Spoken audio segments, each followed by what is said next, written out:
दर्शन तो दुर्योधन ने काम पहले ले आके बैठो कि बनी अर्जुन ने पूछा कि ताना अपनों में तो भगवान ला अच्छा बोले कन्हैया भगवान आए डाली लौट के देखिएगा अच्छा कबिया खा दादा हुआ गुरुपति आओ तहवास कहा थे ततीहा लगा दुर्योधन मोना को वर्धन है वो कैसे हो कहा कैसे कर दुर्योधन को वर्धन ले सुने देते ऐसे पांच भेस में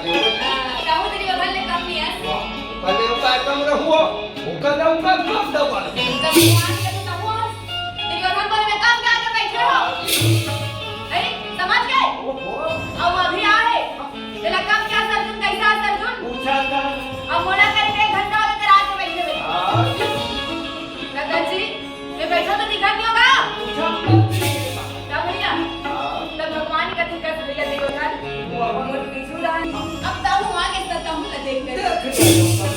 वैसे बात क्या है जी तुम अंगूठी चलाए हो आए के कारण बताऊं ना तुमका बाद में कुछ कारण होई त ए रागी भैया काय बही सवनी बिना बिजली ना चमके क्या बात है